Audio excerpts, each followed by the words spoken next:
Espa nananya. Kuangnya nggak Espa ke Kuangnya? Espa udah di Kuang ya kan, sekarang lagi on the way. Sama EXO. Sama EXO. Kan episode 2 tapi belum keluar nih SMCU. Oh, SMCU. Emang EXO di SMCU bukannya punya universe sendiri? Ya nggak tahu sih. Enggak ya. Lei punya sih kayaknya. Lei kayaknya punya deh, soalnya manajemennya lagi buka audisi loh. Chromosome Entertainment. Kalau misalkan lo berusia di bawah 20 tahun bisa ikut. Kemarin kan pas dia buka audisi itu gue sempat ke-trigger kan. Ini apa nih, maksudnya lowongan apa nih, pekerjaan atau apa? Ternyata audisi. Pas gue lihat usianya cuma boleh 20. Emang kalau pekerjaan lo mau apply? Mau lah jadi tukang upload konten We Are One EXO. Mau lah gue, orang gak pernah diganti juga avatarnya. Tempo-tempo kan. Di sini tuh kita kenapa tiba-tiba langsung ngomongin Espa? Karena soalnya seru banget. Seru banget.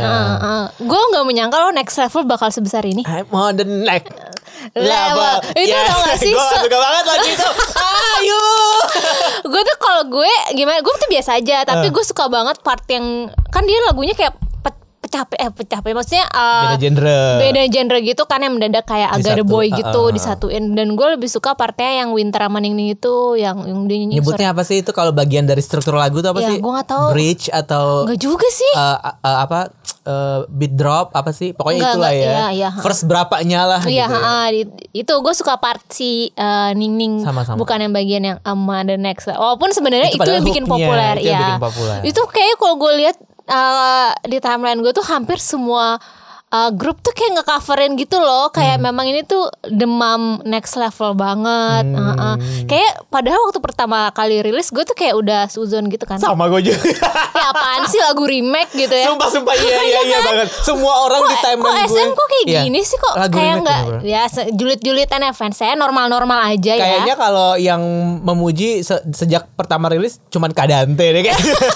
Di timeline gue kayak cuma dia doang gitu ya, kayak kalau dia memang pokoknya SM rilis apa udah pasti. Iya, kalau Red Velvet muncul, Aespa muncul, udah lah mulai rame gitu kan. Tapi gue apaan sih remake gitu. Gue kan awalnya juga gitu kan. Mana lagi kayak beberapa jam sebelum Aespa rilis Next Level itu, gue dengerin versi Fast Furious-nya. Terus gue kayak, gue malah nggak tahu ya versi Fast Furious. Jelek banget. Gue kayak ini lagu apa sih, jelek banget. Jadi kayak gue udah image lagu jelek itu udah nempel di kepala gue. Jadi gue bilang kayak, ya Allah semoga versi Aespa lebih bagus. Nah pas gue dengerin versi Aespa, bagian yang I'm on the next-nya itu yang kayak tangannya.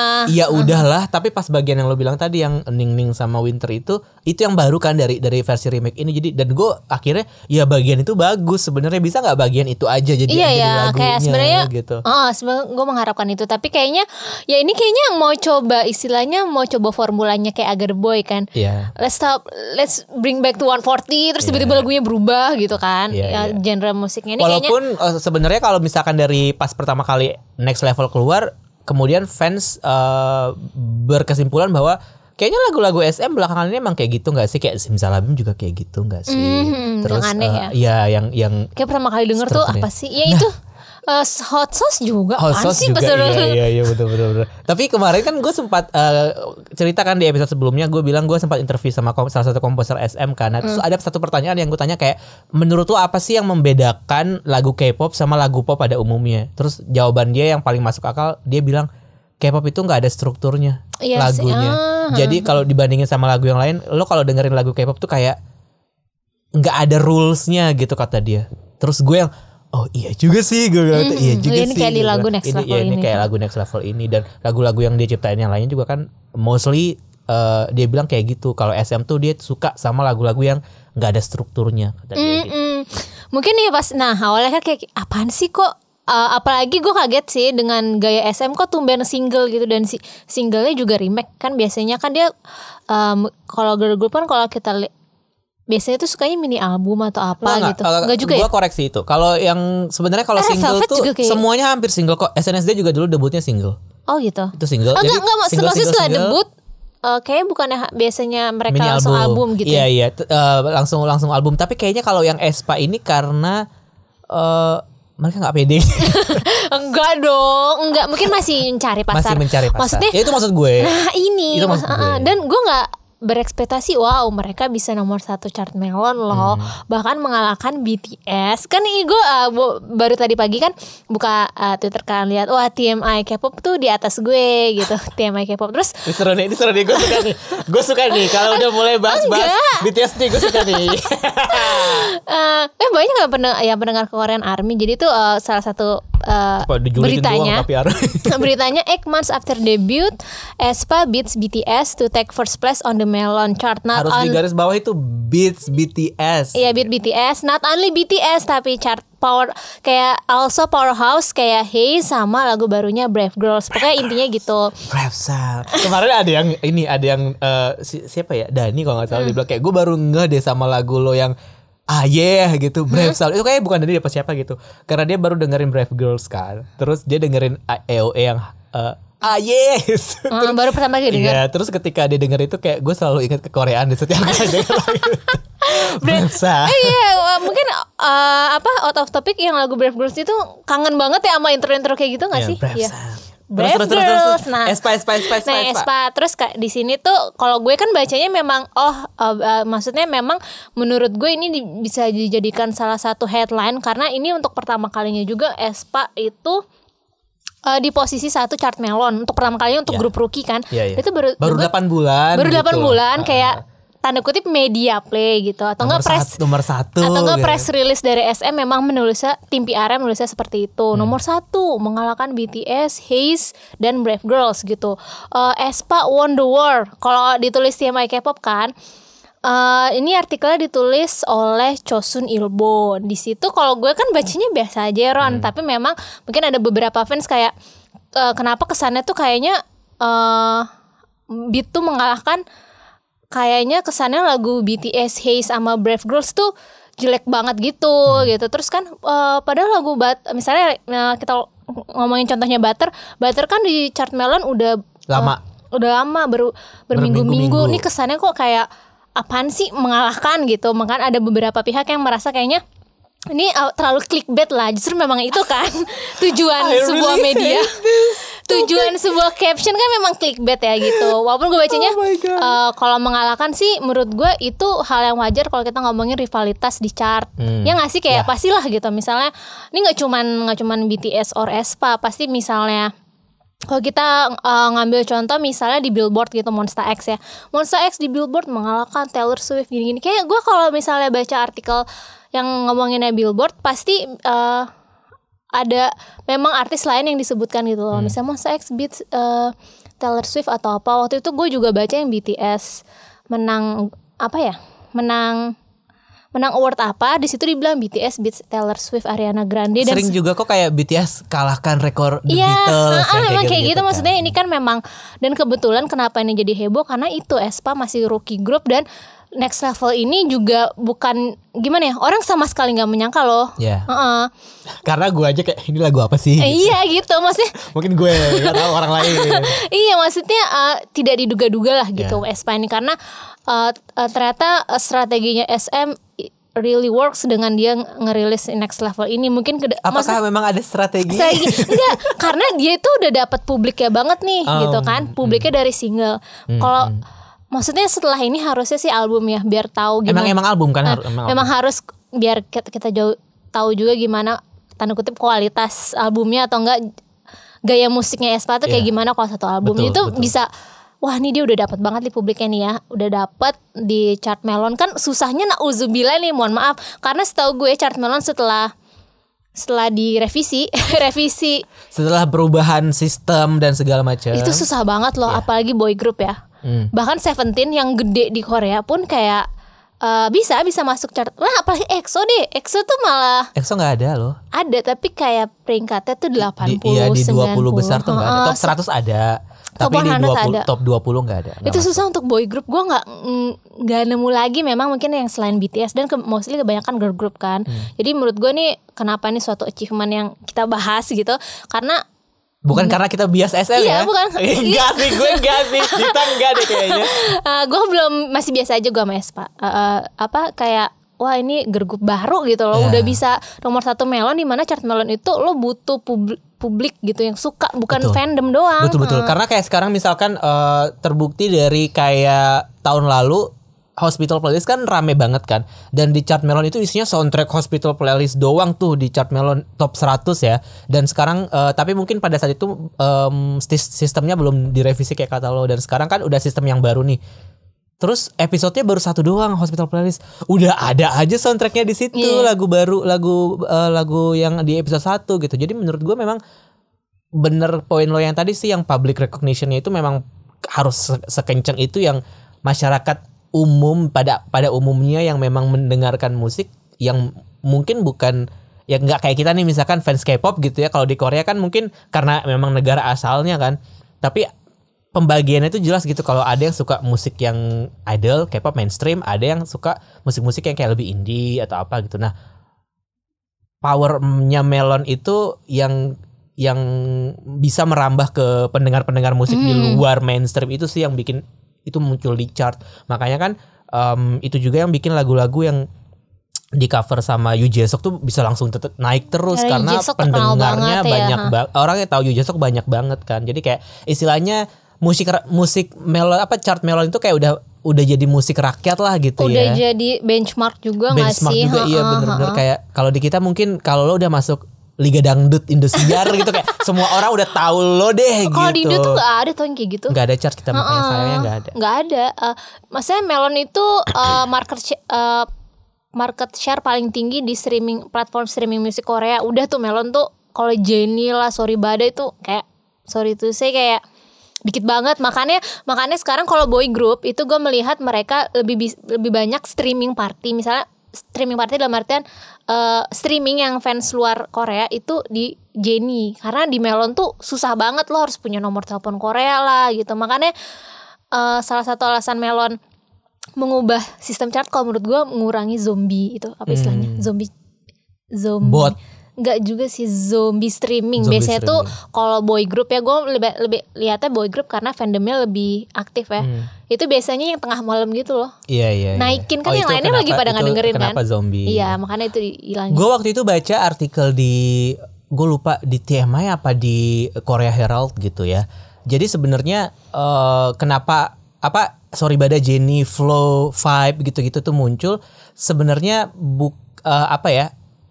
itu lebih ke ini mereka beda segmen. Jadi ada yang dibuat kayak misalkan Jennie apa Flow gitu yang memang cewek banget. Jadi pasarnya memang perempuan. Jadi pendengarnya mostly perempuan katanya gitu. Makanya kadang-kadang bisa ada perbedaan banget tuh chartnya antara Flow, Jennie. Iya. Jennie. Iya betul. Sama Vibe itu tuh karena memang marketnya beda-beda kata si artikel itu. Jadi memang kita semua akan berpatokan pada Melon pada ujungnya karena Melon itu ya itu tadi masyarakat umum semuanya udah Melon tuh udah kayak billboardnya Korea kan sebenarnya. Nah kalau yang Flow, Jennie, Vibe itu memang dia agak segmented kayak misalnya mungkin ya perempuan usia segini yang menggunakan si Flow, si Jennie perempuan usia segini gitu katanya kayak gitu. Makanya ada perbedaan ini jumlah streaming atau juga perbedaan peringkat gitu. Cuman yang aespa ini memang ya gue harus akui sih. Unique listener-nya juga angkanya juga tinggi banget kok. Iya ini gue harus akui sih dan faktornya banyak sebenarnya. Bisa jadi media play kalau masyarakat banyak bilang. Promo juga kan. Banyak promo di-push juga. Banget tuh. Mereka masuk ke kemarin Knowing Brothers juga gitu. Di Amazing Saturday kemarin lagunya keputer juga gitu. Banyaklah faktor yang pada akhirnya bikin kayak ternyata lagu ini cukup populer ya. Terus kemudian orang-orang tertarik untuk mendengarkan TikTok juga gitu. Viral gak sih? Gue gak tahu sih ya. Gak main TikTok sih. Gak tahu, kayaknya TikTok viral deh. TikTok banyak yang nge-cover juga. Kayaknya. Pokoknya kalau misalnya grup rookie group atau grup lain banyak yang nge-cover itu lagu, udah tuh tandanya emang populer sih. Ibu-ibu hijaban yang nge-cover Weekly juga nge-cover gitu. Ya, karena Indonesia. Nah ini lucu. Kan sebenarnya kalau kita ngomongin chart Melon kan memang kayaknya nih dipegang banget tuh grup baru tuh aespa sama Stacy itu juga bagus loh. Iya. Top 10 Melon. Dan mereka itu kalau misalnya kita ngomongin aespa kayak Stacey, mereka itu bertahap naiknya, nggak langsung nomor 1, ngerti nggak? Naik pelan-pelan itu kayak. Pada akhirnya tidak mencurigakan iya, ya. karena kalau menurut gue memang tanda kutip ya ini organik itu loh, ini organic way gitu. Iya betul. Lagu Stacey ternyata chart nomor 1 di lagu chart nomor 1 atau 2 ya, yang lagu paling sering dinyanyiin di karaoke gitu. Ini kan kayak faktor lain juga kan. Ini lagunya catchy gitu. Maksudnya ini kayak aespa, Stacey, terus Brave Girls kan juga lagunya ternyata dia nggak one hit wonder gitu. Gue mikirnya kan lagunya juga stabil di chart, walaupun mungkin nggak nomor 1, tapi untuk Brave Girls ini udah keren banget gitu. Iya betul. Iya sih, kayak lebih kebanyakan girl group nggak sih kalau gue lihat. Girl group sih, gue setuju sih sama itu. Makanya ketika TMI K-pop bikin artikel bilang beats BTS, karena menurut gue fenomena BTS ini kan bukan TMI coy yang nulis. Bukan TMI, dia mentranslate. Dia mentranslate. BTS ini kan sebenarnya fenomena yang sekali dalam segenerasi kan sebenarnya terjadi. Kayak jarang banget ada boy group yang impactnya tuh segede itu. Itu gitu. Butuh beberapa generasi untuk bisa menggantikan. Betul, makanya ketika ada grup yang bisa mengalahkan itu, gue rasa nggak tahu ya, ini sudut pandang sebagai penulis berita aja nih. Gue rasa itu sebuah angle yang bagus sih untuk dijadikan headline menurut gue. Karena clickbait.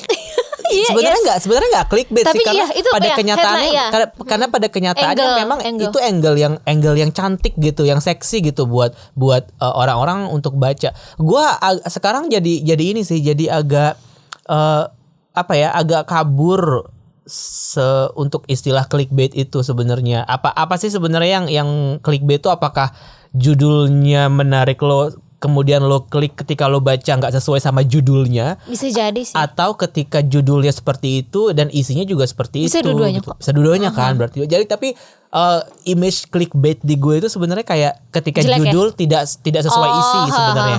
Kayak sebenarnya beritanya crappy tapi headline-nya judulnya catchy gitu. Itu menurut gue yang pada akhirnya jadi clickbait. Kalau ketika isi sesuai sama judul, nggak clickbait jatuhnya kalau buat gue ini ya, karena ya emang itu yang ingin disampaikan gitu, bukan yang kayak tiba-tiba bertolak belakang gitu. Dan untuk fenomena BTS ini menurut gue memang kan kita juga pernah bahas kan, sekarang semua orang, apapun, semua media, apapun yang menyangkut BTS itu pasti dibilang pansos deh. Karena memang itu seksi topiknya, semua orang pasti nyari topik itu.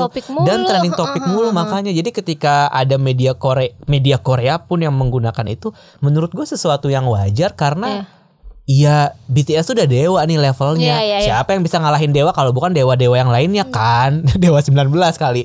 Maksudnya gitu. Ketika muncul dewa-dewa yang lain yang bisa mengalahkan, berarti menarik dong. Ada persaingan berarti kan. Ada istilahnya, bukan persaingan, maksudnya lebih ke kayak itu sehat lah gitu. Enggak jadinya BTS tuh enggak cuman seorang diri di situ. Dan anyway, kalau kita ngelihat dalam skop yang lebih besar, ini K-pop gitu, memang pasti akan ada persaingan. Biasanya itu maksudnya dalam artian mengalahkannya pun juga bener kata lo, karena mungkin kayak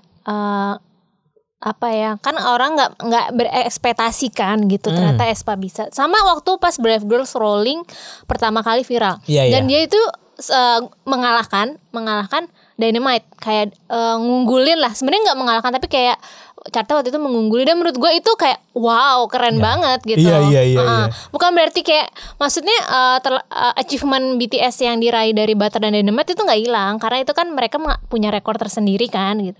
Tapi kayak wah, ini keren sih, kayak jadi tuh sebenarnya kalau chart bikin K-pop tuh nggak membosankan juga. Betul, gitu. Karena sekarang gini deh, kalau misalnya kita mikir misalnya nih selama 1 tahun terakhir nggak ada yang ngalahin BTS di chart, misalnya lu bayangin gak sih? Kalau boy group susah sih ya, makanya terlalu didominasi. 1-5 misalnya lagunya Dynamite, Butter, apa-apa BTS semua misalnya. Kayak lu juga males gak sih ngelihat chart, jadinya kayak ya udah sih kalau gitu ngapain juga kita ngelihat chart gitu kan. Dia tidak ada sesuatu yang menarik gitu. Istilahnya kayak orang juga akan bosen ngelihat pergerakan chart ini, karena ya udah BTS aja yang menang gitu. Makanya ketika ada grup yang muncul, itu jadi kayak ini breakthrough banget untuk chart sendiri dan untuk artis itu juga gitu. Kayak Stacey Labum tuh, makanya gue beberapa hari ini sering lihat karena itu gue mantengin kan, kayak gue pengen lihat pergerakannya Stacey Labum sama Brave Girls. Brave Girls tuh gue kaget banget yang lagu dia yang We Ride ternyata juga ikutan top 10 Melon kan, itu juga bertahap naiknya, kayak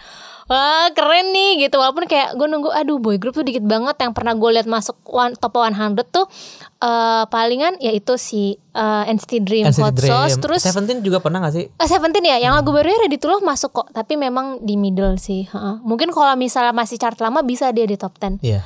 Terus itu apa Monsta X? Monsta X mohon maaf ya nggak bisa. Itu Shiny yang Don't Call Me. Nah itu bisa Don't Call Me. Apa ya, sama EXO ya. Iya EXO, tapi juga yang nggak yang top 10 atau top 20 gitu. Top 100 aja ya. Iya top 100 ya, lumayan lah. Alhamdulillah tahu top 100 itu. Iya susah tahu masuk top 100. Kalau bisa masuk lu keren banget sih itu grup. Beneran dah. Sama kayak top 200 Spotify yang sekarang isinya cuma ramalan bintang. Kesel banget gue. Makanya lu masuk Spotify. Iya nanti gue tapi situ deh. Kalau menurut lu kadang kan pas gue tadi baca TMI translatan TMA ada yang bilang ini media playnya SM. Lu setuju gak dengan apa konsep media play di Expa ini? Bener gak? Kayak ini harusnya gak perlu nih bawa grup lain gitu, gak perlu bawa Haze, gak perlu bawa Brave Girls, gak perlu bawa BTS. Kayak ini pasti media playnya SM. Lu setuju dengan pendapat orang? Kalau menurut gue SM tuh kalau misalkan bikin press release dia pasti gak pernah nyebut artis lain. Yang pertama, karena di kantor saya selalu saya selalu terima press release dari SM langsung soalnya gaya tapi nggak pernah dibikin, yang teman gue yang punya bikin. Tapi setahu gue itu memang udah, padahal kalau dibilang media play itu sebenarnya kalau press release official dia pasti nggak nyebutin, nggak boleh juga, nggak etis kali ya kayak masa ya nggak etis lah gitu. Nah yang Espa untuk Espa yang nomor 1 ini dihapus dong sama itu tweetnya. Dihapus ya? Pas banget barusan nih. Mungkin kayaknya terlalu memancing perdebatan. Enggak, masih.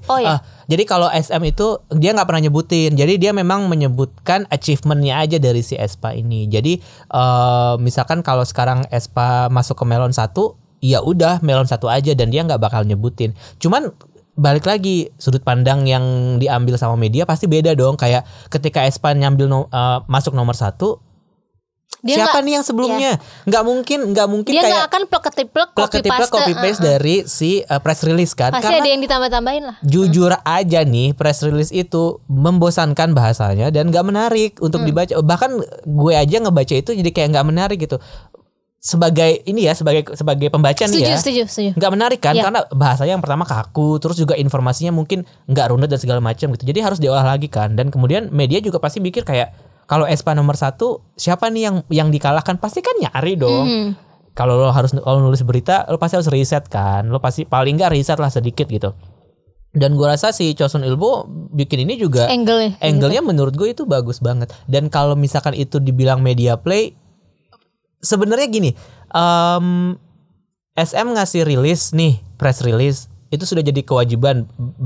Gak cuman, maksudnya korporasi besar pasti kayak gitu sih. Day to day activity-nya lah, kalau ada apa pasti press release. Tapi bagaimana media kemudian mengolahnya jadi sebuah berita yang seksi untuk dibaca, itu balik lagi ke medianya. Tapi image media play itu jujur aja tetap akan kena ke gue. Sebagai fans juga, walaupun gue udah baca nih misalnya press release aslinya, gue akan mikir kayak, anjir keren banget angle-nya SM. Pasti gue mikirnya SM, padahal sebenarnya nulis berita si Chosun kan, bukan si SM kan sebenarnya.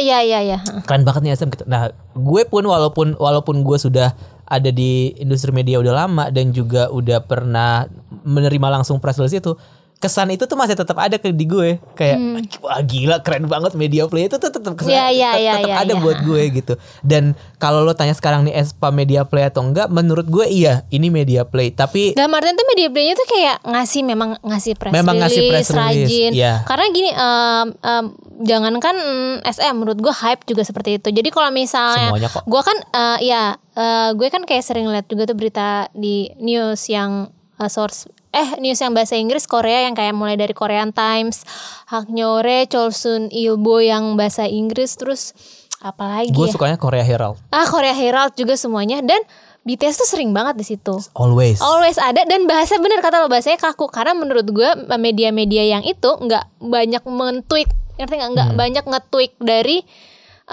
press release-nya. Jadi sebenarnya media play Hype juga melakukan itu. Maksudnya mereka update ke media-media kayak ini loh BTS kemarin kan chart Billboard 4 minggu berturut-turut, pasti akan ada lagi press release-nya dan dia kirim lagi. Bedanya memang media yang gue baca dia tuh lebih ke konservatif aja, yang nggak banyak, emang ya ini buat menu-menuhin kolom hiburan entertainment aja. Ibarat kalau misalkan lo baca Sumpi sama All K-pop deh. Kalau Sumpi kan plek translate, kalau All K-pop kadang-kadang ada tweaknya, terus juga ada pendapat penulis kan kalau di All K-pop gitu, dan mereka lebih jeli melihat mana yang seksi gitu. Walaupun sekarang gue udah unfollow Iya, gara-gara kayak gue blok isinya wah itu clickbait sih kalau All K-pop gitu. Jadi itu sih perbandingan gampangnya sebenarnya. Dan bener kata lo tadi, kayak semua media tuh semua korporasi besar tuh pasti adalah media play-nya. Ada kayak, dan kalau lo ngelihat yang BTS yang sekarang, kayak gue bilang tadi, semua yang berkaitan sama BTS, pemberitaan apapun, orang-orang pasti akan berpikir ya ini clickbait nih, ini pansos nih gitu. Karena ya BTS sudah segede itu namanya gitu. Tapi itu adalah kondisi yang inevitable gak sih ketika lo udah jadi nomor 1 di industri, dan ketika ada orang yang menyusul, lo pasti akan tetap ke situ karena pasti angle-nya pasti akan ke situ, karena apalagi tujuan boyband dan girl band ini kalau enggak Billboard, BTS, Grammy itu enggak ada, tujuan lain itu enggak ada, karena mereka masih di ranah musik gitu. Semuanya pasti akan menuju ke situ. Dan bukan berarti ketika ada pemberitaan soal satu grup yang membawa BTS itu akhirnya berujung jadi ngejelekin BTS juga, enggak, karena memang kenyataannya ya memang nomor satu.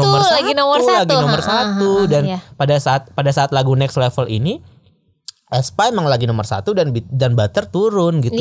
Ya udah, berarti caranya untuk naik lagi gimana? Silakan stream aja gitu. Kalau enggak ya lo tunggu aja BTS rilis lagu baru, pasti nomor 1 lagi lah tuh. Selama setahun penuh nantinya, ya nggak sih? Kayak ini nonstop udah 2 tahun yang lalu apa ya? Itu masih ada di top 100 dong, gue kaget banget. Oh my girl. Iya, oh my girl. Gila. Dan Dance tuh juga di top 5 lah. Haze tuh kayak wah gila.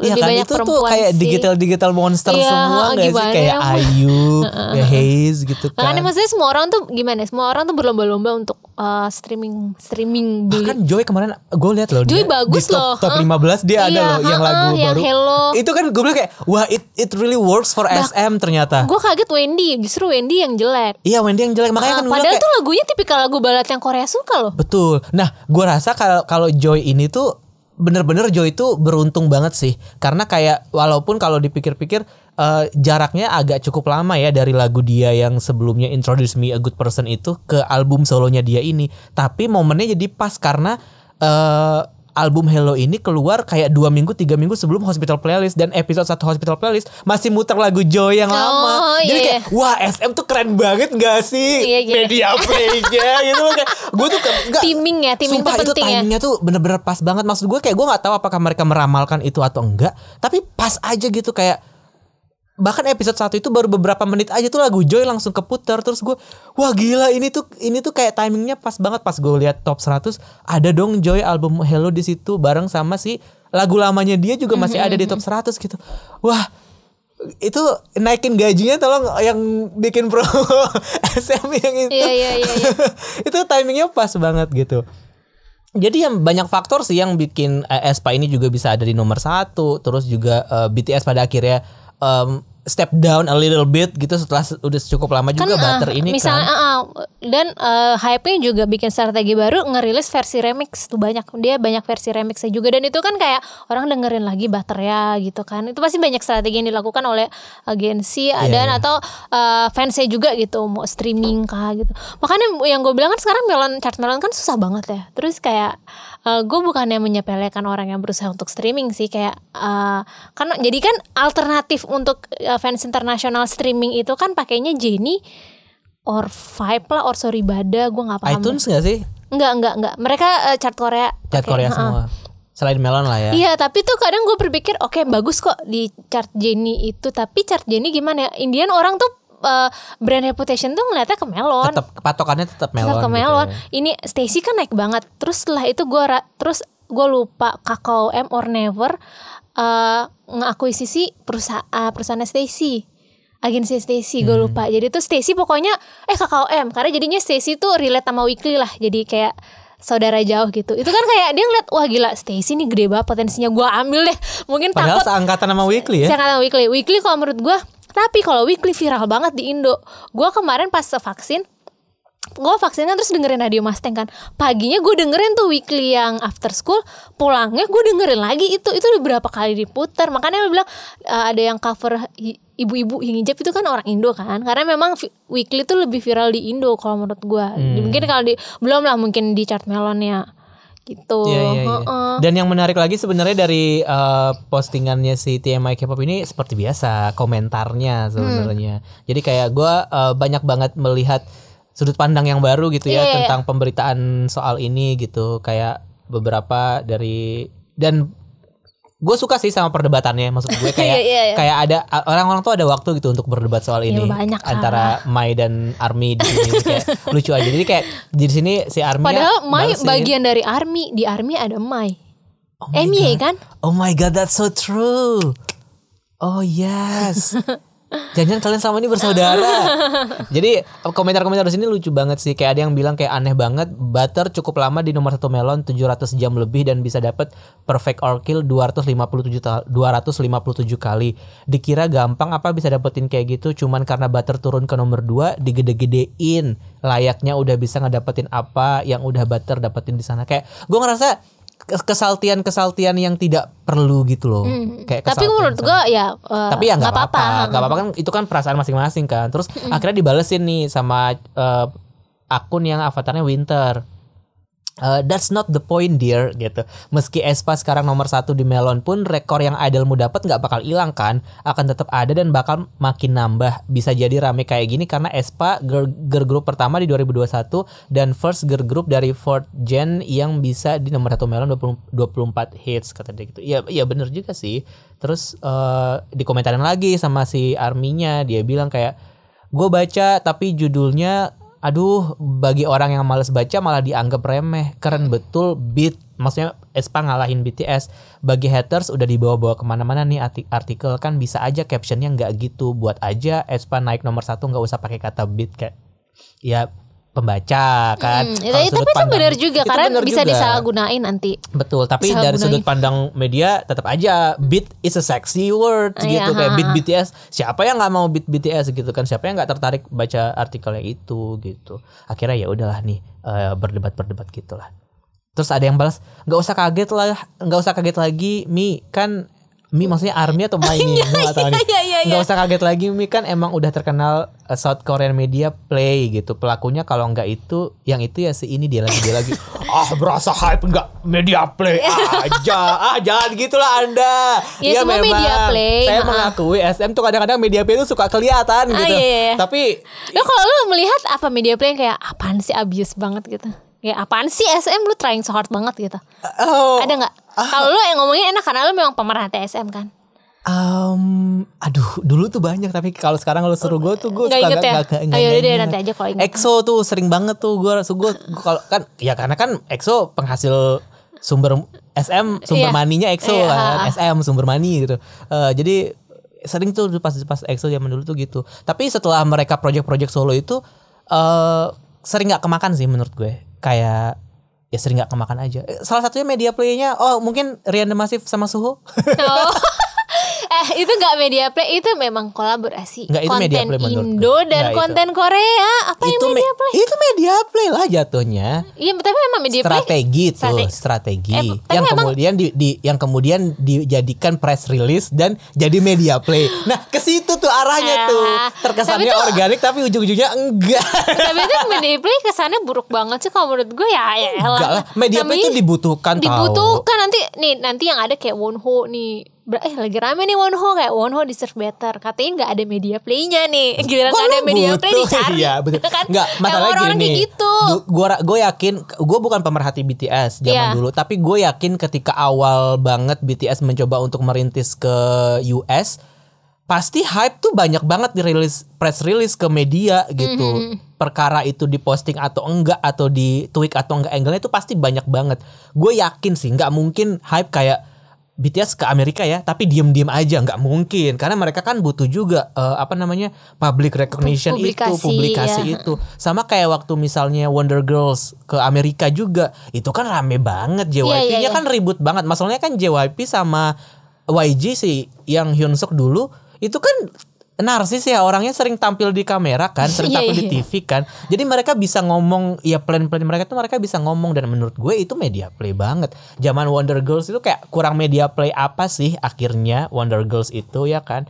Pasti ada lah. Jadi gue rasa kalau misalkan lo memandang ini sebagai sebuah dosa sih kayaknya memang nggak perlu juga, karena gue yakin sebelum siapapun terkenal seperti sekarang pasti ada media playnya. Nggak mungkin, at least mereka bikin satu press release dah yang nggak mungkin sih. Iya makanya. Mereka pasti ada tim PR tuh yang nulis. Pastilah ada BA-nya gitu. Ada BA, kalau di Kaskus itu namanya BA. Ada BA pasti yang nulis yang press walaupun release. Press release kan pasti yang bagus-bagus kan gitu. Ya iyalah, nggak mungkin bikin pacaran sama Taeyeon dibikin press release nggak mungkin Kak gitu. Maksudnya ya media play-nya tuh yang keren-kerennya. Yang itu mah wajar makanya. Kenapa kesannya tuh jelek banget kalau media play, padahal dibutuhkan loh. Dibutuhkan dan nggak perlu munafik soal itu, karena manajemen lo juga pasti media play kok zaman dulu gitu. Sekarang gue rasa ini sudut pandang orang julidnya aja ya.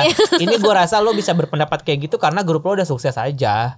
Ketika grup lo belum sukses kayak tadi Wonho misalkan, kok Wonho nggak ada media playnya, lo pasti butuh lah media play. Tapi lo pasti pengen yang baik-baik dong. Gak mungkin Wonho dinaikin dari angle yang jelek kan, gak mungkin dong. Angle ganja. Iya misalkan. Soalnya ini Wonho deserve better katanya.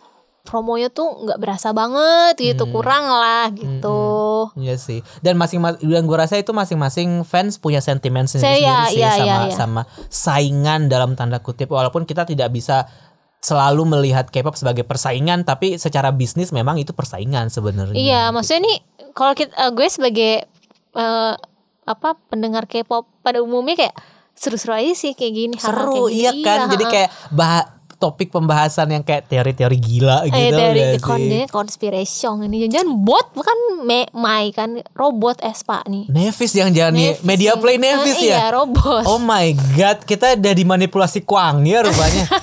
Bener bisa jadi sih. Tapi ya lupa.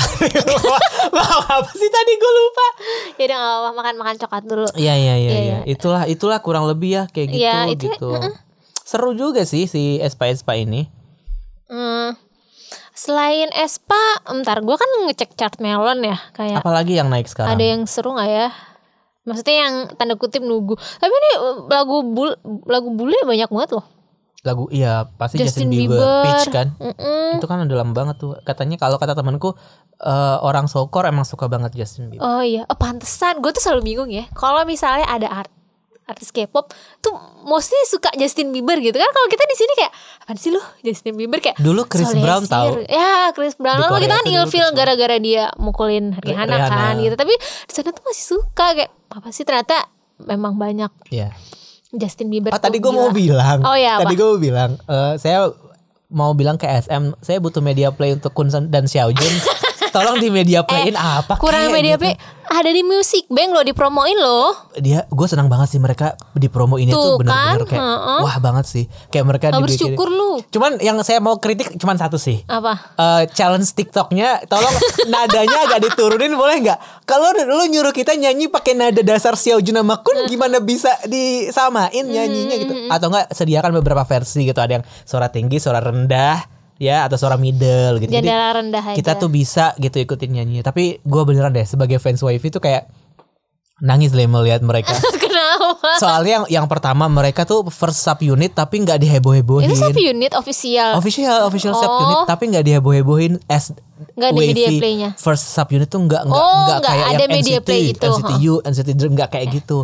Jadi ini biasa aja gitu. Terus tapi mereka dapat promonya itu layak gitu loh, kayak mereka rilis 2 lagu nih dalam bahasa Chinese dan juga dalam bahasa Inggris, dan masing-masing dapat porsi promo sendiri. Kalau di acara TV Korea mereka nyanyiin yang bahasa Inggris, kalau di The Show mereka pakai bahasa Chinese kan. Jadi kayak menurut gue sebuah wah terima kasih label V dan SM gitu loh, kayak sebuah terobosan gitu. Mungkin ini tim marketingnya kayaknya beda ya sama Wavy yang Kickback sebelumnya, kayaknya karena yang Kickback kayaknya gue nggak terlalu terekspos di gue, tapi gue suka banget sih lagunya dan lo nggak bakal suka sih karena di balad. Kayak gue udah pernah denger deh. Iya, nu kayak gak bagus banget si Aujun dan ku. Iya si Aujun kan emang bagus suaranya. Jadi kayak itu sih. Ya kita butuh media play lebih untuk si Aujun dan Kun sih. Terus butuh apa? Media play. Di Melon tadi lo liat apa tuh? Oh itu sih kebanyakan. Kalau yang baru-baru yang nggak ada ya Labum doang paling. Labum masih cuy. Masih loh, masih 1, 2, 3. Ini nggak ada nomornya sekarang Melon. Iya nggak ada nomornya. Gue juga harus ngitung. Kan ada. Dulu harus ngitung dari bawah, dari atas. 6, 7, 8, 9, 10. Stacy Asep step top 10 lah, gokil sih. Apa ya pengaruhnya ya? Kayaknya gara-gara gerakan dance yang kecil. Lo udah dengerin belum Stacy yang Asep? Kayaknya udah deh. Udah. Gue lebih suka lagu debutnya dia kan. Jadi sebenarnya kaget. Biasanya tuh kalau yang gak gue suka tuh sukses tuh. Kayak ini Next Level. Gue gak suka kan. Gak suka bukan tandanya jelek atau apa, emang ya gue gak daily aja. Gak masuk ke daily listening aja. Iya juga sih, bener juga sih.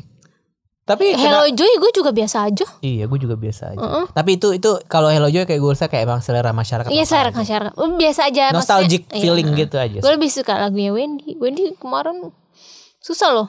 Wendy bagus banget sih. Iya. Kalau ada Sistar nih gimana? Sistar nih harusnya. Iya sih, Summer Queen ya. Iya, tapi menurut lo Brave Girls rilis lagu Summer Queen tuh menurut lo si Brave Sound ini nggak sih kayak berusaha untuk rebranding iya, gitu nggak sih? Iya. Karena Summer Queen kan sebelum ini kan Summer Queen adalah sebuah istilah untuk masyarakat biasa kan, bukan dilekatkan oleh satu grup tertentu kan. Jadi judul lagu gitu maksudnya. Kayak nggak ada hak patennya. Iya, Red Velvet is Summer Queen karena mereka selalu sukses di Summer misalnya. Terus Red Velvet di Red Flavor dulu Sister kan.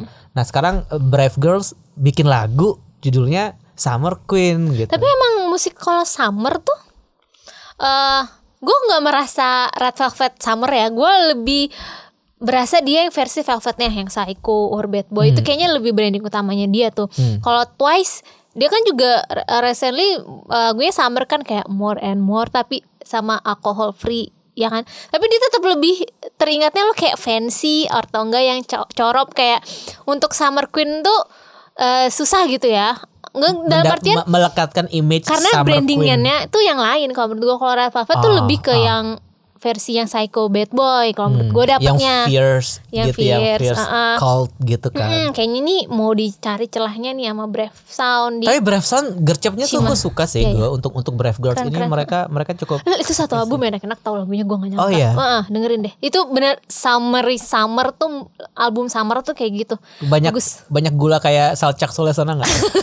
Enggak. Kok kayak gula apanya? Ya kayak terlalu egyo gitu. Enggak beda kan mereka umurnya udah 30-an, enggak cocok lah dikasih lagu kayak gitu. Oh iya, Brave Girls tuh udah mature kayak kita 90 sampai 93 umurnya.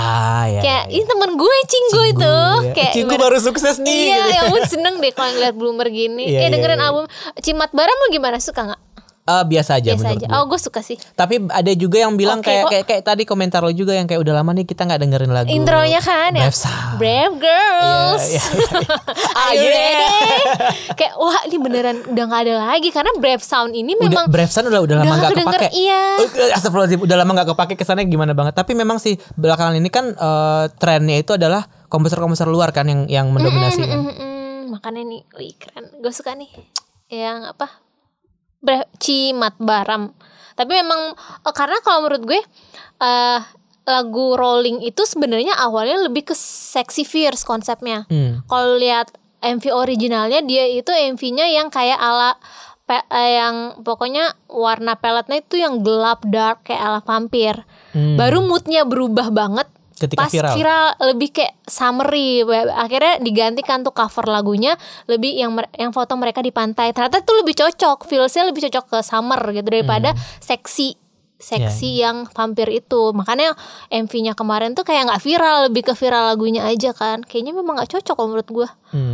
Dia nggak masalah sih, yang penting kan sebenarnya streamnya kan. Iya streamingnya, iya. Melonnya yang terus gue seneng deh, dia tuh ini MV-nya udah 25 juta views, kayak menurut gue nih keren banget sih. Ya ampun, lebih banyak dari MV Moonwalk-nya Wavy tuh. Iya, udah 26 lah kemarin gue cek, wah keren. Moonwalk kasihan banget tau. Iya. Kayaknya masih berapa belas juta deh sekarang. Iya. Gue nggak cek sih. Ya lu nggak liat MV-nya Wonho tuh, nggak nyampe 2 digit kayaknya. Gue malah nggak tahuin sih. Tapi MV-nya Kun Seojun boleh lah kalau mau dilirik-lirik ya, dilihat aja. Bagus kok lagunya, satu album cuma 3 lagu soalnya. Kita baca ini ya, kita bacain curhat. Iya.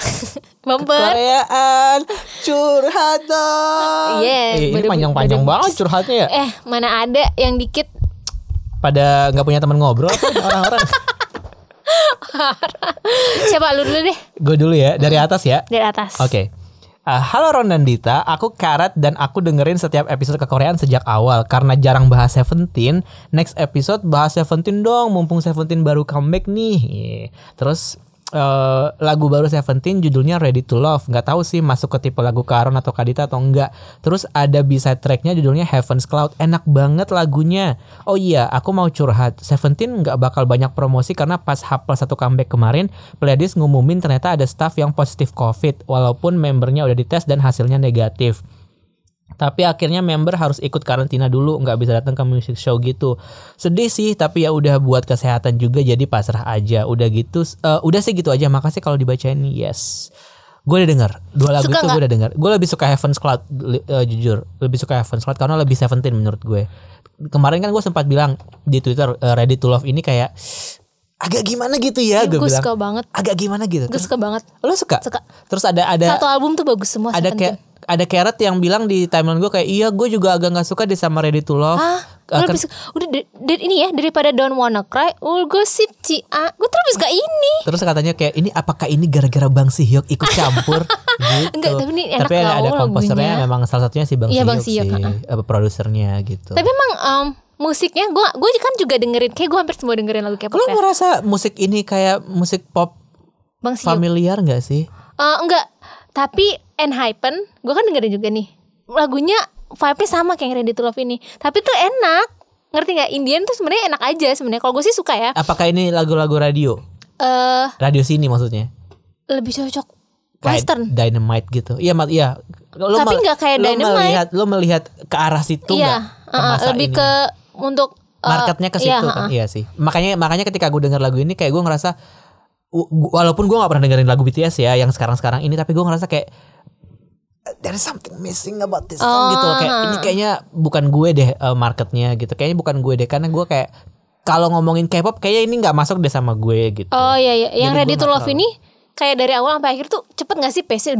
Kayak gue gak tahu ya, dia tuh kayak gak ada build up istilahnya. Yang mungkin yang struktur musik tuh cepet, tapi gue suka karena gue suka memang musik yang pace-nya cepet, yang gak ngantuk. Makanya nih gue suka. Mungkin salah satu concern gue kan nonton comeback stage-nya kan yang Ready to Love. Gue agak gak suka stylingnya sih. Kayak ya lagu lagi kayak baju-baju di H&M aja. Ngerti gak sih? Kayak baju sehari-hari, street style aja gitu.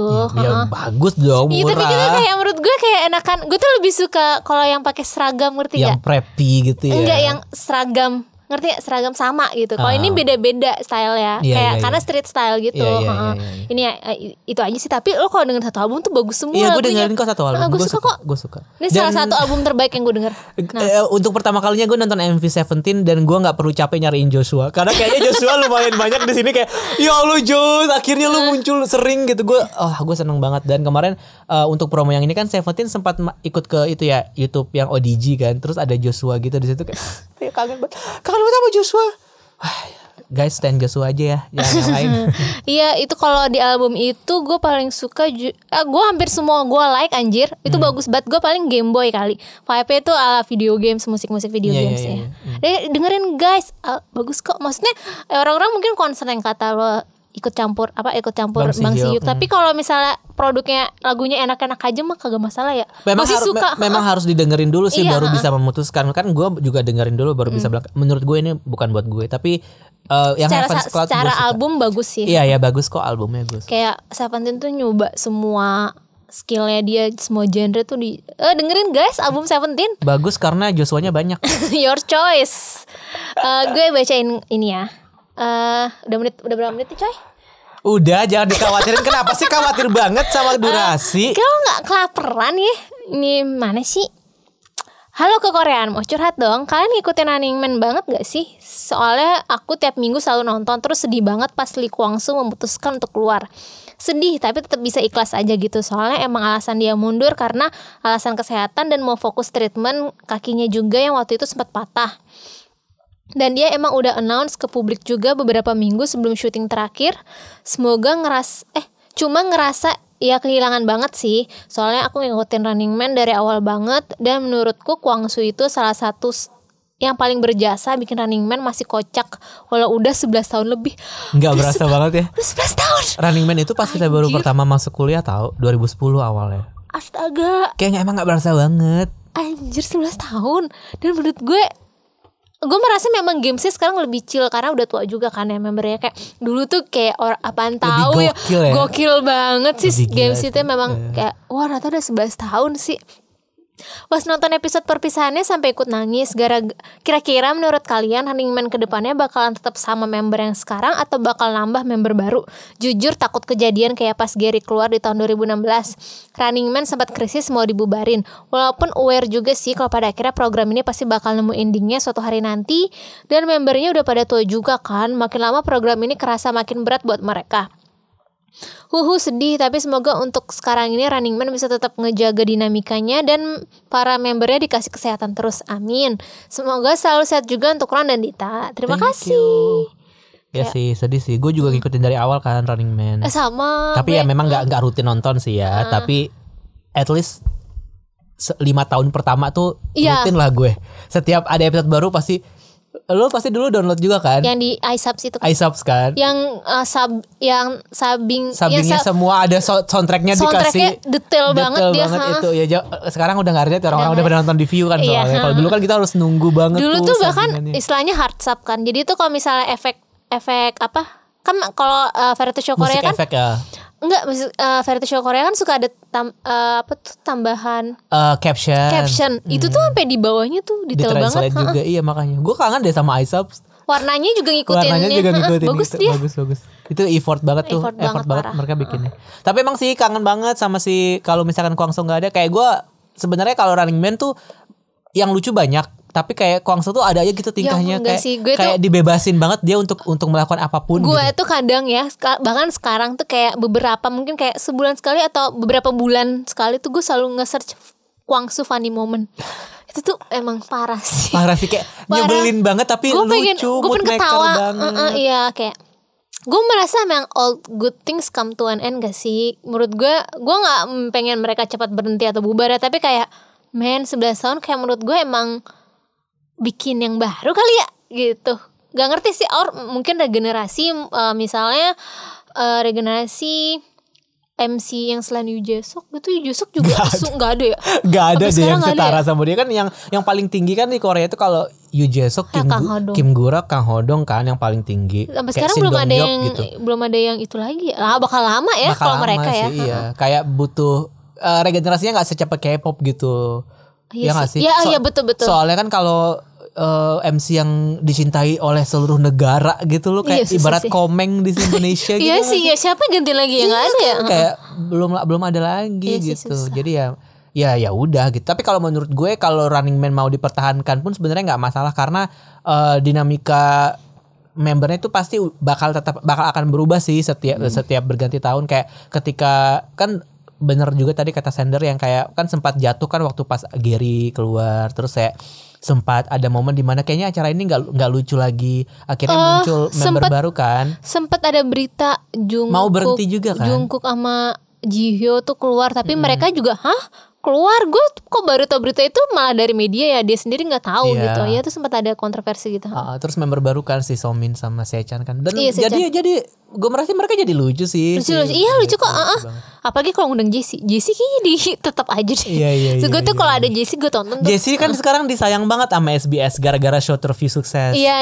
Kan sampai naik gaji gitu kan kemarin dibikin episode spesial gitu di show terview. Jadi sukses banget. Jadi gue rasa kayak bisa aja sih kalau punya waktu si Jessie-nya karena dia kayaknya sibuk banget. Dia penyanyi juga dia penyanyi juga sih gitu. Dia aktif juga. Tapi kan kalau di sini kan dibilangnya Kwang Soo gara-gara sakit. Kemarin tuh gue sempat baca di Instagram gitu kayak the real reasons why Kwang Soo ada konspirasi juga ya. Ada konspirasinya ternyata. Jadi ada yang bilang kayak ini correct me if I'm wrong ya, mungkin gue salah mencerna informasinya, tapi ada fans China gitu yang bikin konspirasi kayak dia bilang Kwang Soo tuh keluar karena mungkin dia pengen image-nya tuh nggak lagi pelawak gitu, pengennya image-nya aktor aja udah gitu. Karena selama ini kan kita selalu ngelihat dia tuh pasti kocak ya. Iya, jadi bahkan di film masih berasa gantengnya tuh hilang gitu. Iya. Seriusnya tuh hilang gitu. Padahal dia tinggi model ya. Model gitu kan. Dan selalu tuh image-nya tuh yang kocak gitu. Jadi dia tuh sebenarnya keluar supaya dia pengen memaintain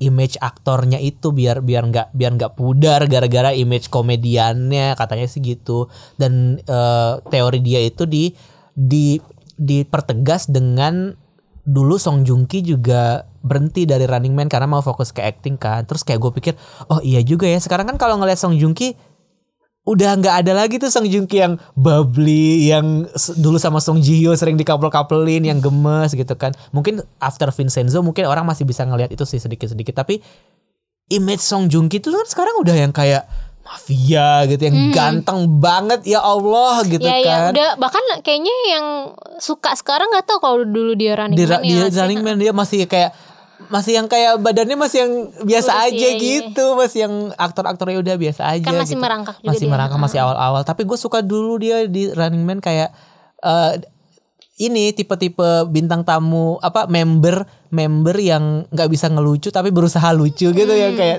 ya karena dia ganteng aja sih, jadi kayak ya udah semua orang kan memaafkan Song Joong Ki anyway. Dan Joong Ki cuma bertahan 40 episode loh di Running Man gitu, kayak maksudnya kan dia mengambil keputusan tuh cepet kan untuk kayak gua mau aktor aja deh gitu kan. Kalau Kwang Soo kan kayak 11 tahun cuy gitu kan, itu kan kayak mana lagi sakit juga kan gitu. Makanya ketika teori ini muncul kayak gue ngerasa mungkin make sense juga sih, karena karir Kwang Soo di film kan juga sebenarnya nggak jelek-jelek banget kan kalau dipikir-pikir gitu. Jadi ya mungkin ya memang ini udah waktunya dia untuk fokus ke situ kali ya. Lagi pula kalau juga kali kalau syuting film kan mungkin nggak harus physical banget kayak syuting Running Man kan, walaupun syuting Running Man mungkin cuma seminggu sekali, tapi kalau film kan kayak cuma 2 bulan selesai gitu ya. Anyway kayak katanya kayak gitu. Terus ada juga yang bilang ada teori yang bilang kayak ini tuh sebenarnya gara-gara Yoo Jae-suk, kata dia gitu. Yoo Jae-suk tuh kayak nggak pengen outshine gitu, nggak bisa terlalu outshine. Iya terlalu outshine yang lain gitu. Jadinya kayak yang lain tuh kayak iri, gimana sih kita bisa ngelampoin orang ini ya. Kayak gue rasa agak salty sih dan nggak masuk akal juga sebenarnya kalau ada orang yang mikir kayak gue akan mengalahkan Yoo Jae-suk. Kayak Yoo Jae-suk in your dream. Kayaknya dia dihormatin banget ya sih sama member Running Man. Bener. Dia juga kalau misalnya Running Man dia paling jago biar nih orang nggak diem gitu. Dia yang menjembatani. Betul. Gue sempat dulu awal-awal gue sempat salty sih karena ada momen di mana Running Man itu 50% isinya Yoo Jae-suk semua. Kayak adegannya Jae-suk mulu, yang cut-cutnya tuh ini evil editing banget nih kalau gue bilang, karena Yoo Jae-suk terus yang ditampilin gitu. Makanya kayak, tapi yang gue suka ketika misalkan bintang tamu kayak Jessie gitu yang muncul. Jessie kan sebenarnya lucu, tapi kalau dia bareng sama yang lain tuh suka roaming gitu loh. Dan kayaknya cuma sama Jae-suk deh dia tuh bisa nyambung. Jadi kan ditemenin sama Jae-suk terus. Kayak misalkan kayak Soshi misalnya. Sohyun tuh kan nggak lucu orangnya. Lucu. Jadi dia tuh selalu dapet tim pasti sama Jae-suk deh gitu. Karena ya Jae-suk dia bilang kayak ideal type guy-nya dia Jae-suk gitu. Tapi itu the power of Yoo Jae-suk menurut gue, karena dia bisa memunculkan sisi-sisi bintang tamunya itu biar sisi kocaknya biar keluar gitu. Biar keluar dan maksimal gitu sih. Dan ya itu mungkin salty aja sih, ada yang salty. Dan mungkin kayak masih fase grave kali ya. Jadi kayak semua disalah-salahin gitu loh. Kayak Kwang Soo keluar. Tapi emang efek Running Man itu sampai sekarang gue rasa yang bisa ngalahin ramenya konser K-pop tuh emang fan meeting Running Man sih, karena orang biasa tuh semua nonton loh, gitu. Sampai ada, maksudnya IP Running Man tuh kemana-mana, dia sampai ada kartunnya juga kan, gitu. Dibuat versi China juga. Udah. Filipina juga, kalau Filipina apa Taiwan? Dulu Indo sempet ada tuh, maupun gitu dah. Ya. Tahu kan Indo mah kalau ratingnya nggak bagus turun langsung, nggak ada usaha untuk kayak revamp gitu kan, nggak ada. Iya, mau baca lagi terakhir deh. Next ya, ada sebentar. Hai kekoreaan, baru banget kelar dengerin podcast yang bahas BTS Meal. Terus langsung mention Kak Carlina. Yang kemarin yang antropolog itu. Karena senang banget suara beliau bisa disampaikan di podcast ini. Semoga dia dengerin juga ya. Iya. Terima kasih sebelumnya, padahal bukan pendapat aku ya. Tapi aku merasa terwakilkan mengutip salah satu yang kirim DM curhat kekoreaan. Aku juga ARMY, pendengar setia kekoreaan. Walaupun kadang suka bete dikit kalau ARMY dinyinyirin tuh. Lo gak boleh nyinyirin ARMY lagi. Apalagi EXO-L yang dengerin ya hampir tiap hari loh. Hampir tiap minggu sama Mon Bebe. Keterwakilan. Iya. Kan kita bagi. Iya, karena kita harus ada host baru yang dari ARMY deh. Gue gak mau ada host baru. Wah, padahal gue udah bilang kayak gue bukan EXO-L gitu, tapi gue suka EXO. Ya. Tapi gak apa-apa, di luar itu banyak info menarik dan sudut pandang yang seru buat aku dengarkan. Mau menyampaikan sedikit pendapatku tentang circle fandom sih. Aku setuju sih, mau dimanapun fandom pasti banyak aja yang aneh. Aku juga udah kenyang banget kalau ada yang tahu aku ARMY. Terus aku suka ditanyain, ARMY kenapa doyan berantem sih? Gitu. Ini dulu kayak elf banget tau zaman dulu. Elf kenapa sih? Gitu. Iya. Aku selalu bilang sih, mau dimanapun fandom pasti ada aja yang begitu. Tapi aku selalu nanya balik, kenapa kamu nemu aja sih yang berantem-berantem? Ada yang salah mungkin dengan circlemu atau tipe-tipe tweet yang kamu suka simak. Di circleku nggak ada tweet, nggak ada yang kayak gitu kok. Kayak yang Dita singgung juga, kalau ARMY juga banyak yang punya project-project bagus. Dan sayang banget mau sesusah apa ARMY gaungkan keluar, orang biasanya nggak begitu peduli. Cuman lagi-lagi ya gak apa-apa, yang penting berbuat baik dan positif aja bagi sekitar. Semoga lama-kelamaan dimanapun fandomnya, hal-hal yang positif akan semakin disorot supaya praduga-praduga yang mengecilkan fans K-pop lama-kelamaan bisa berkurang. I hope so. Sukses terus kekoreaan. Yes. Thank you. Terima kasih ARMY sudah mendengarkan kita menjuliti kalian. Gitu julitnya juga maksudnya sejulit-julitnya misalnya nih ya, gue sama ARMY, ya ampun, mungkin gue nggak banyak cerita, nggak banyak bilang, tapi gue suka banget lagu Butter tahu. maksudnya BTS-nya kita nggak ada masalah gitu ya. Nggak ada masalah sih, nggak ada masalah banget ya. Nggak ada. BTS juga nggak kenal sama gue. Iya, maksudnya kayaknya masalah ada kenapa gitu ya. Gue maksudnya kayak gue suka BTS tahu sebenarnya. Gue suka BTS tapi setelah orang-orang mungkin nggak karena gue nggak suka lagi. Spring Day bagus banget sih. Spring Day bagus banget. I Need You sih gue masih dengerin album apa? Gue masih suka dengerin album terakhir tuh yang Life Goes On, gue dengerin tuh. Walaupun ini terdengar seperti pembelaan ya ARMY, ya, kesannya tapi kayak apa tuh bukan pencucian dosa ini kayaknya. Iya, pencucian dosa. Enggak, kalau gue enggak. daily gue masih suka dengerin BTS. Tapi maksudnya yang perlu ditekankan, kalau emang kita nggak suka ya kita nggak suka, dan itu nggak apa-apa untuk dibicarakan gitu, bukan untuk disaltiin gitu, karena kan selera orang masing-masing beda-beda. Gue mungkin mau julid kali ya, yang perihal BTS. Maksudnya BTS enggak, tapi mungkin kayak karena BTS karena udah sukses banget di Amerika gitu ya. Iri terus ya? enggak. Jadi mereka strategi rilis lagunya berubah banget kan. Jadinya kayak gitu, Butter single doang gitu. Iya. Gue tuh tipikal yang suka dengerin album soalnya. Jadi kayak ya single-single yang memang kalau kayaknya memang kalau di US kayak gitu ya, yang suka udah single doang gitu. Mungkin albumnya menyusul nanti lagu Butter di album itu. Tapi gue lebih suka yang gayeng dulu, gimana sih yang BTS yang K-pop pada umumnya aja. K-pop pada umumnya, tapi memang sekarang gaya marketingnya udah berubah. Kalau dulu kan kalau single kan pre-release karena udah jelas pada akhirnya dulu akan tuh ada kayak album. Gitu. Mungkin itu aja. Maaf ya kalau saya terkesan julid. Gak apa-apa, itu kan selera masing-masing. Selera masing-masing ya. Gak masalah. Terakhir dari gue ya, yang di Kekorean FM. Kekorean FM. Curhat masih Kak.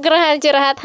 Halo. Kekoreaan, aku mau curhat. Jadi aku buka YouTube, tiba-tiba beranda YouTube aku ada lagunya Jonghyun Shiny yang judulnya Heya.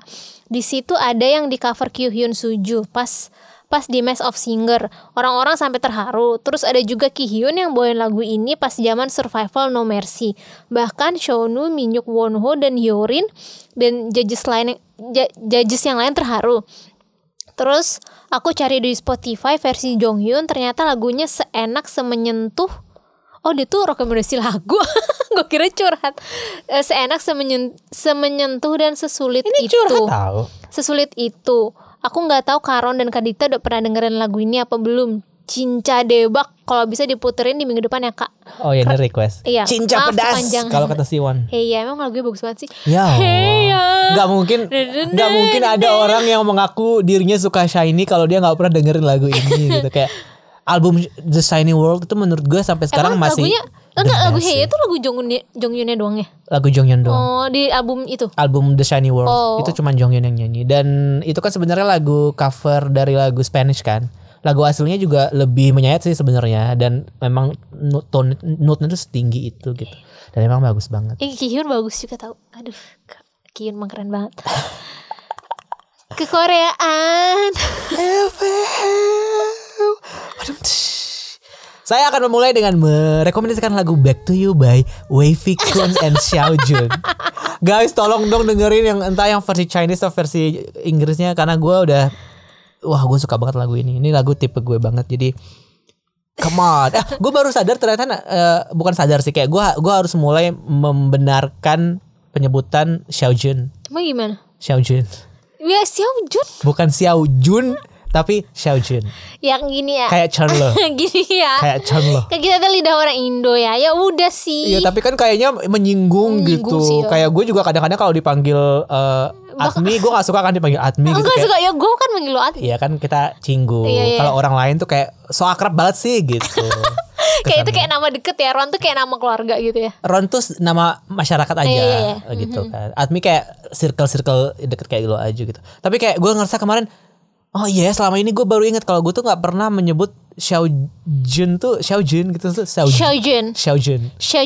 Karena pas gue Google Translate, oh iya nyebutnya Xiaojun bukan Xiaojun gitu, kayak oke. Karena dulu gue tuh suka saltikan sama lo kayak Chenle ya kan. Enggak Chenle, bacanya Chonlo gitu. Terus gue juga suka salty sama orang yang bilang Baekhyun. Itu salty banget kayak enggak, namanya tuh Baekhyun. Baekhyun. Bukan Baekhyun. Kayak Baekhyun. Kalau gue ngomong Baekhyun gimana? Ya enggak apa-apa deh karena kita cinggung. Jadi Xiaojun dan Kun. Dia Kun pun juga sebenarnya bukan Kun tapi Kun. Jadi Kun, whatever. Back to You guys on Spotify. Back to You Xiaojun dan Kun. Gue bacain. Kalau gue apa ya? Anjir, gue liat dulu Spotify gue. Gue bacain dulu ya. Halo admin Kekoreaan, mau rekomendasiin lagu buat Kekoreaan FM ya kak? Mau rekomendasikan lagu barunya Seventeen yang Ready to Love. Tiara, Ready to Love, nggak gitu ya? Time to Love deh kalau Tiara. Juga mau ngucapin get well soon buat The Eight, soalnya kemarin H-1 comeback ada announce dia cedera. Sedih banget. Thank you Ron dan Dita, thank you Kekoreaan. Itu dari @smyghao di Twitter. Gue bacain lagi, ada yang ngerekomendasiin lagu di DM Instagram dari @ahmaddisadiafari11. 1. Halo Kekoreaan, aku mau rekomendasiin lagu yang Kak Ron bilang K-pop dangdut, yaitu lagunya Bangtan, judulnya Airplane Part 2. Semoga dibaca diputerin ya. Makasih Kekoreaan, sehat selalu. Berarti lo harus dengerin. Bangtan BTS. Iya dengerin. Kayak gue tau deh yang Airplane, tapi gue lupa nadanya. Come with me. Tugedung Airplane. Capek deh. Love. Tugedung. Lo apa? Rekomendasi lo? Aduh bentar, kebut pipis lagi gue. Gue itu lagu grup Nugu seperti biasa, dan gue yakin lo gak akan tahu. Namanya Pink Fantasy. Oh wow. Gak tahu kan? Sailor Moon. Gak tahu nggak? Nggak lah. Ya ampun, jahat. Iya kan Nugu kan kata lo juga. Ini kan informasinya supaya orang-orang jadi tahu. Terima kasih lo Dit informasinya. Iya. Ada grup namanya Pink Fantasy. Kirain Pink Blood. Pink Fantasy, judul lagunya Poison. Itu lagunya Poison. Lo tau Baby Metal kan? Tahu Baby Metal. Nah itu udah kayak gitu lagunya. Dan gue yakin lo gak akan suka sih. Tapi gak yang Baby Metal kan cute rock. Ini tuh Dreamcatcher tapi versi lebih metal banget dah. Tapi tuh gue suka, enak deh. Lo nemu di mana sih grup ini? Nemu di mana? Ngirim DM dia ke lo. Dita tolong dong promo aku gitu. Gue tuh tahu karena gue tuh tiap hari nih gue mencari siapa yang comeback hari ini, itu pasti selalu gue tontonin. Alright, mereka udah cukup lama berarti kalau lo bilangnya comeback. Udah cukup lama. Nggak tahu kan lo. Dia tuh yang konsepnya menurut gue aneh sih. Jadi ada satu member yang pakai topeng kelinci. Beneran, jadi ngedance-nya pakai topeng kelinci. Jadi dia nggak kelihatan. Kalau di interview pun dia pakai topeng kelinci. Kelimbat. Enggak, mau pakai topeng boneka kelinci gitu. Konsepnya. Iya, nggak kelihatan mukanya. Dan katanya topengnya baru akan dibuka kalau bisa first win. Dan itu aneh banget kalau menurut gue. Oh, jadi bisa jadi itu sebenarnya selama ini membernya nggak ada. Jadi nanti pas mereka first win baru nambah member baru bisa jadi kan. Tapi itu aneh. Lo ngarep first win dari, maaf nih, lo dari agensi kecil, kayak susah lah coy, kasihan orangnya. Tapi nggak apa-apa. Tapi kan gimmick yang bagus. Iya Orang-orang kan suka, orang-orang kan suka gimmick. Orang-orang suka media play. Iya kan. Ya udah guys, Pink Fantasy. Judulnya Poison, racun. Ya. Racun. Ya. Racun. Anyway, terima kasih buat yang udah dengerin episode kali ini. Promoin sosmed. Jangan lupa kalau misalkan kalian pengen curhat atau kirim rekomendasi lagu, bisa lewat cerita-cerita. Iya, cerita-cerita apapun ya, soal fandom, soal K-pop, soal kegundahan pernikahan. Yeah. Boleh. Bisa langsung aja DM ke kekoreaan_twt di Twitter atau kekoreaan_ig di Instagram ya. Itu aja sih dari saya. Iya, terima kasih. Terima kasih, sampai ketemu minggu depan. Annyeong.